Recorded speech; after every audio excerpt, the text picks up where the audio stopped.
Hi, I'm Megan, your host, and if you like this episode, then you can follow us for more, and you can also catch us on all social medias for more FRA content. Enjoy!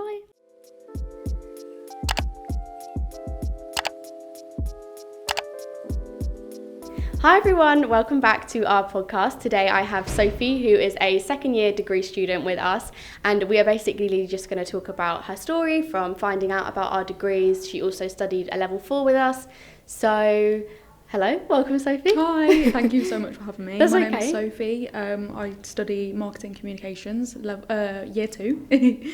But yeah, I'm really enjoying it so far.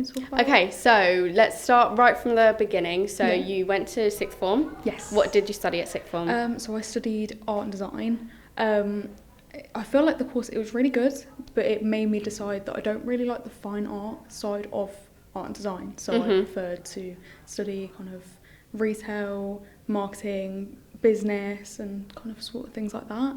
I did that for 2 years, so it was really insightful for me to kind of learn where I wanted to go in the aspects of content creation, social media, PR, and that's kind of where I was going with that. So yeah, I started at the Fashion Retail Academy. How did you even find out about the FRA? So it was through an email that I received. Basically, I follow up through a Facebook ad that I got. Oh, okay. And then I also saw it advertised as well. Social media, I think it was Instagram, and then I followed the FRA on Instagram. So you're from like a small town, and obviously yes. London is like quite how far away are you from London? So when I was thinking about moving to London, I was around 2 hours away. Okay. So from sort of like Birmingham area, which is a very big trek, for someone that's kind of 17, 18 years old, has to get the train every day. So I did that for around a month. And then I started staying in kind of like just like hotels as the days were consecutive. So that was brilliant for purpose of like just getting a hotel for a night. And then in October I decided to kind of stay in student accommodation. Okay. So yeah, that really helped with travel expenses, finance, money, all sorts. So I definitely recommend if you are a student to stay in student accommodation. It is a little bit expensive, but with the help of student finance, it is very good to definitely. So obviously, a lot of people always say like, do the FRA offer student accommodation? And we're always like, no, but we have like some really good recommendations. How did you find it? You just sort of Googled it, like? No, so I found it through FRA. Okay. I did email and they gave me some recommendations. Oh, good. Okay. Yeah. And they recommended Wembley because there is around 8 student accommodations. Right. Yeah, so it's really good for any students that kind of want to network as well. There's loads of places. I work in a pub currently, so that's really good. We have like pub nights and stuff, so students can kind of network and things like that. So that was a big move to make at like 18 years old. Yeah, it was very scary, but then I think because I had the encouragement from friends and family, it really helped, especially mum, like mum really wanted me to kind of just make the move, just do it. Yeah. So I'm really glad I did it. Do you have any regrets? None at all? If there was anyone thinking, I think I want to live in London, but I'm not sure. Honestly, I can't think of any. No. Is your student accommodation nice? Yeah. That's good. Yeah, so I've been in 2 student accommodations. The first one is the one that I'm in currently, and then for second year I went to a different one. It was a little bit more on the pricey side, but it was also really nice. Networking events and stuff. There's loads of great things for students to do. And yeah, it's really good, and I'm enjoying it so far. I mean, the contract ends in September, so obviously I'll have to find some more like accommodation for that. But yeah, it's good. So you mentioned you did our level 4. What level 4 course did you go for, and why did you pick our level 4? So the fashion retail course. I basically picked it because I wanted to get a scope of marketing, business, retail, merchandising. I kind of wanted to learn all about it, as previously I only done art and design. Yeah, so it was a real eye-opener for me, as I preferred the marketing aspect of it. Business as well is really insightful, as I did help my mum kind of build her business. No way. What, from the yeah. skills that you'd learned from Yeah. level 4? Yeah, so Wow. my F&P for level 4, that was basically expanding my mum's flower business. That is so Yeah. cool. And now Yeah. it's like actually your business plan. Yeah, so my mum's doing flowers for like weddings and stuff. So yeah. Oh, that's really cool. Yeah, it's really good. Yeah. So once you had finished your level 4, what were your intentions? Did you know that was it always your plan to come do the level 4, then come do the degree? Or was it like, I'm going to do this course for a year, then hopefully get a job? What was sort of your plan going in? So obviously with student finance, you have to apply quite early. Yeah. So I did look at the course quite early on as I was studying the retail. One of my teachers recommended it as well. To stay on for the degree? Yes. Yeah. Liz. I don't know if you know Liz is. But No. she's like one of the loveliest people ever. She really helped me through the retail course as well. She's amazing. She's been at the FRA for around, I want to say 5 to 10 years. Wow. Might be longer.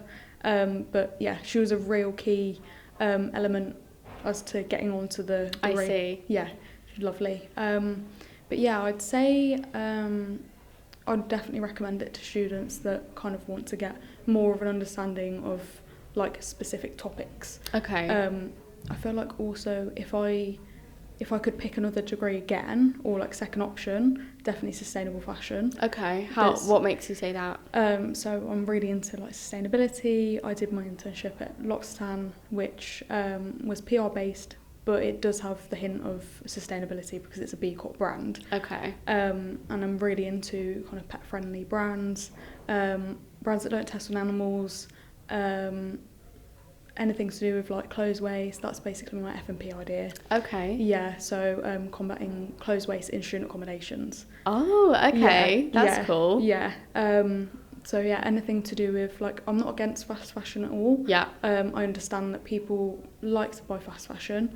I also have consumed fast fashion. Mm-hmm. But personal choice, I prefer Vinted or Depop. Yeah. Yeah, or car boots as well. Car boots are amazing for just buying clothes.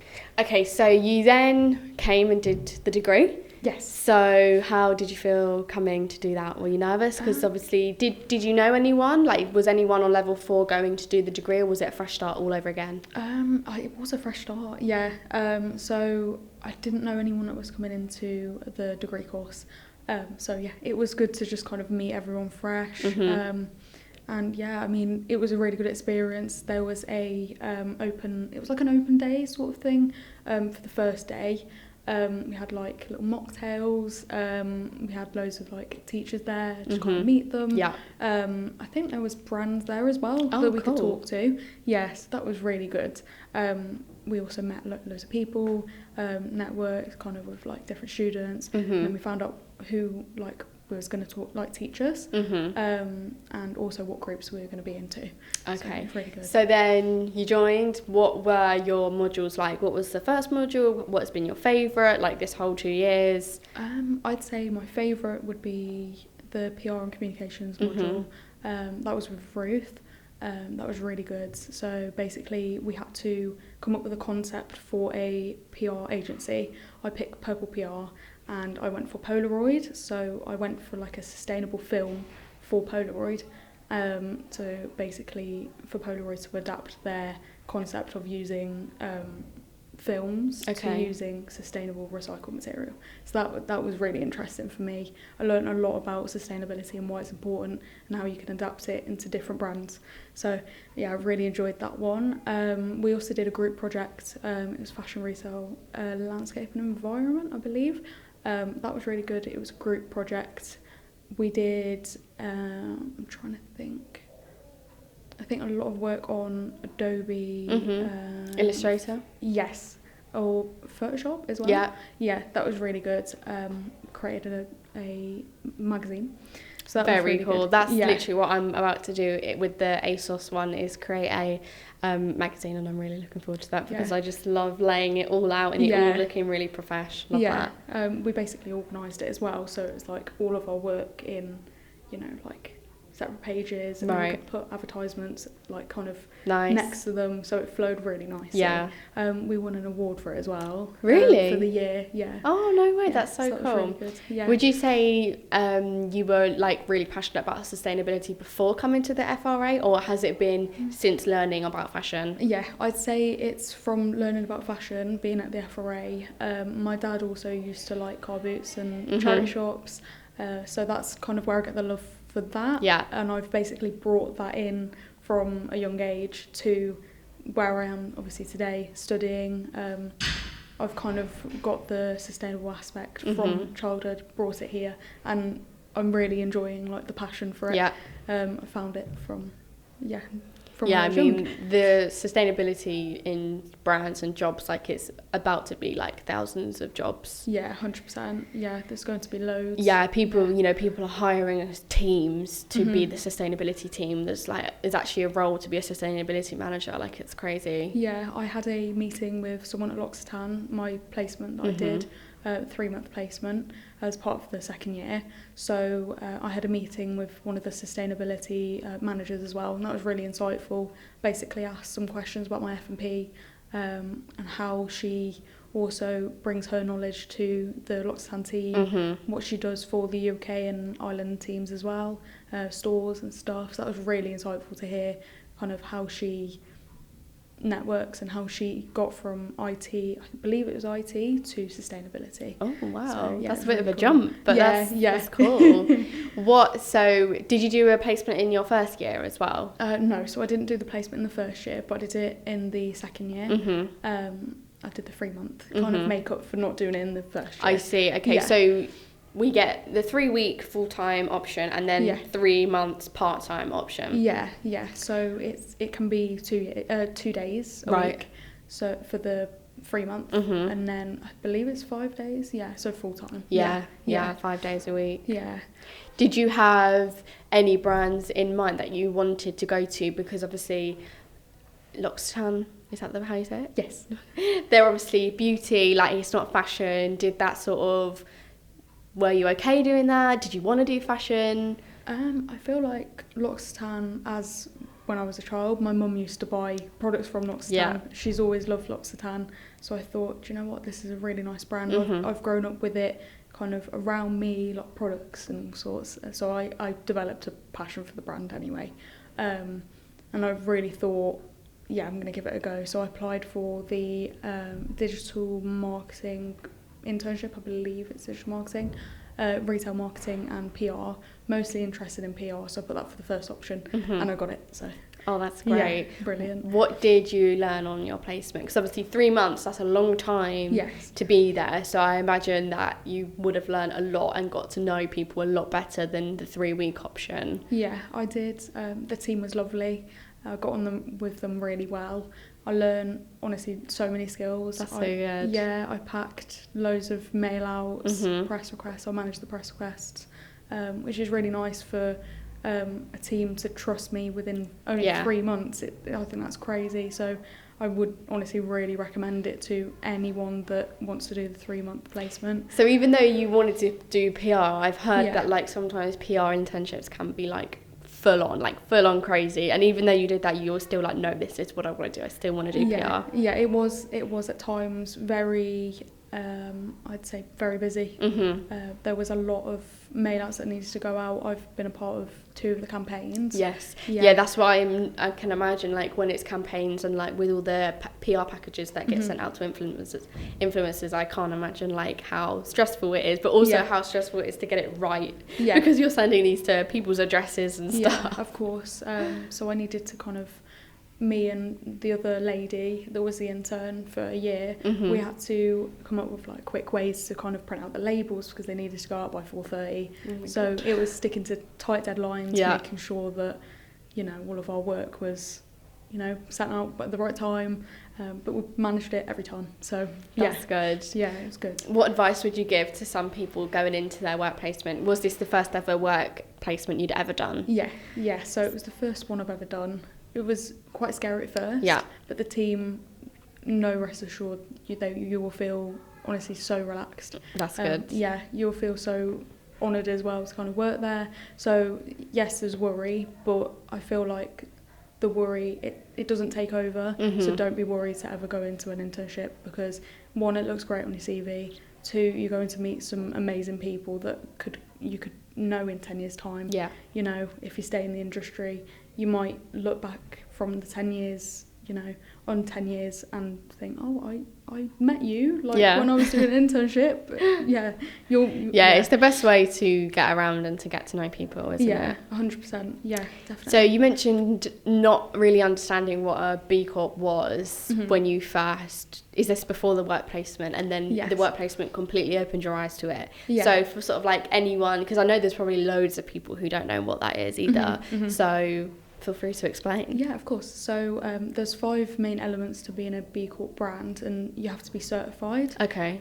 So you can go through a process online to get your brand certified. You do have to pay a small fee to get this certification, but it entails that there's complete transparency across brands. So I think I've seen on social media there's loads of things about greenwashing at the moment, and this is basically a process where you can really evaluate if the brand is taking the right steps to be sustainably forward. I see. Yeah.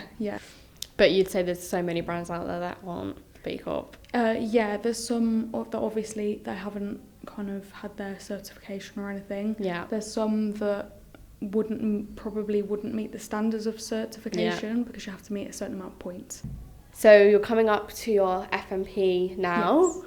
What are you hoping to do? Has it been stressful, like looking for jobs? Because there's a whole stereotype around graduates all trying to find jobs, and for someone like me, I'm already thinking, oh my god, it's going to be hectic when I'm doing that. Is that sort of true, or like what's your advice and your personal experience? I'd say we had some industry talks today from 2 of the past students. They gave the advice to look for jobs. I'd say make the main focus the FMP, and then kind of look for jobs, you know, towards the end. Right. Not kind of fully focus on the anxiety of kind of, oh, am I going to get a job? Yeah. Whilst your FMP is, you're doing your FMP. I see. Yeah. Okay. You can get distracted from the idea of, oh no, I'm not going to get a job in time. You know, the dates and stuff. It can really distract.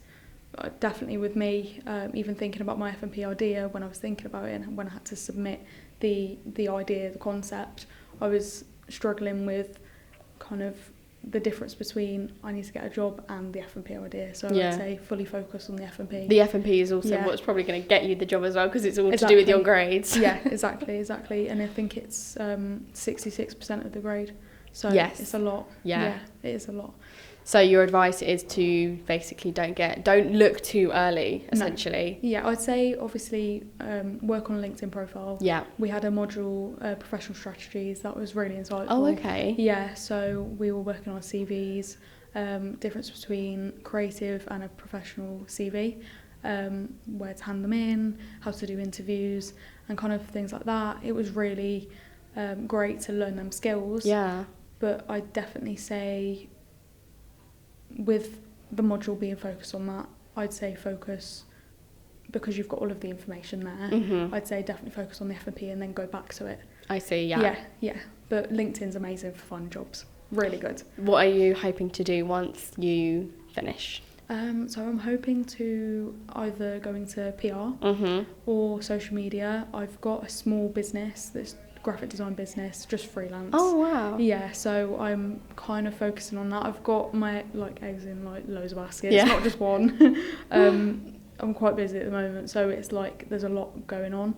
So for me, I don't feel like I've got a clear path of where I want to go. I'm just kind of broadening. But you've got interests. Yes, 100%. Yeah, that's all that matters, I think. Yeah. Because then you never know what are all these interests. One of them will spark a career, 100%. Yeah, definitely. I feel like if I was to highlight them, I'd say PR, social media, digital marketing as well. We did a data analytics module. I really enjoyed that.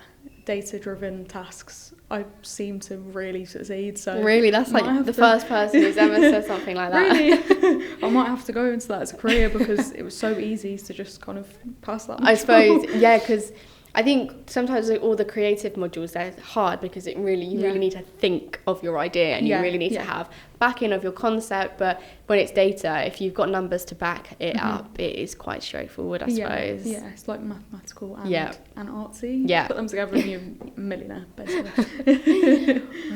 To any students who are thinking of joining, either sort of like younger students, so they might be thinking of like GCSEs, so coming to do the level 3, or a lot of people, I mean, we had someone earlier who is currently on the level 4, and she said that she didn't even know level 4s like existed. Okay. Like, what is your advice to people sort of thinking, I like fashion, but what do I study? Where do I go? I'd say definitely take advantage of any careers fairs that are at schools. Yes. Because I remember when I was in school, they did have some careers fairs. That was really good for me. I kind of got the love for art from that, and obviously GCSE art as well. But taking the advice from people that, you know, are like 10 years older than me, it was very insightful for me to kind of realise, look, I do actually want to go to sixth form instead of doing like an apprenticeship. Yeah. So I'd say definitely take on board any opportunities that you get in, you know, like year 11. I know you have to concentrate on GCSEs and stuff, but it is definitely good to start planning, you know, like your journey. Yeah. I'd say halfway between maybe like year 10, year 11, start thinking about it then. Yeah. I did leave it quite late, but I feel like I did in the end, you know, go for the art design, and it got me here. So I'd say that's the best advice I could give.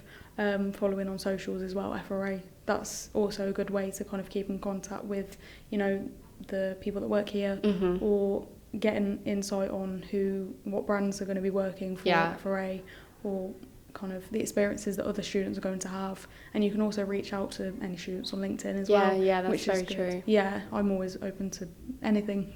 any messages. If anyone wants to message me, I'm always open on LinkedIn. What about advice for students who are coming? So they've made the decision, they are coming to the FRA in September in the big brand new building, which you're not even going to be able to see. I know. Oh, I'm so jealous.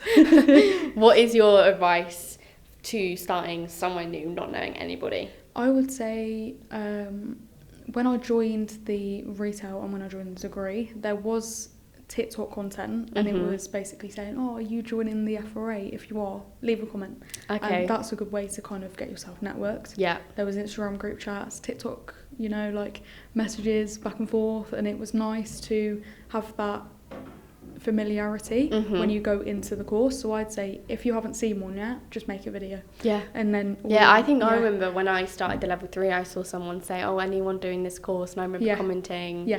Yeah, I remember that. What about, so did you meet some people through social media before you came? Yeah, not everyone, but I'd say around 80% of the people that are on the marketing communications degree course, they are on the Instagram group chat. Oh, really? Yeah, so you just all met that way? Yeah. God, what would we do without social media?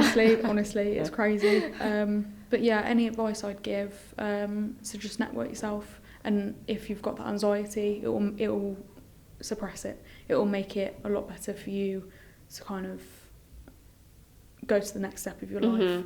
How would you say, if a total newbie is watching this and they don't even know what like networking is, when people say network yourself, grow your network, what would you say that actually is? So I'd say it's putting yourself out there to familiarise yourself with different communities, in the marketing space, business space, whatever space that you are interested in. Yeah. And basically making connections with people that you have things in common with, people that you feel like you could spend time with, just discussing anything. If it comes to like projects, or if you've got any worries, they might have similar worries. Yeah. And that would really help with the transition as well, especially if you're moving from small town to a big city and you've never been to London before. I'd say it definitely helped me to like kind of put myself up there. Yeah, 100%. From your whole journey, from finding out about the FRA to then being here today, is there anything that you would do differently if we could go back and do it all again? I say for the level 4 fashion retail course, I would have probably posted something on TikTok. Okay. Or made more interaction on Instagram. just to kind of get a little bit more of a feel for the people before, because I was quite anxious Right. when I was about to join. So it would have kind of made me escape from the anxiety of it. So yeah, I'd say that's like the only advice I'd say. Okay, well, thank you so much for coming on today. Thank you for listening, and we will see you next week.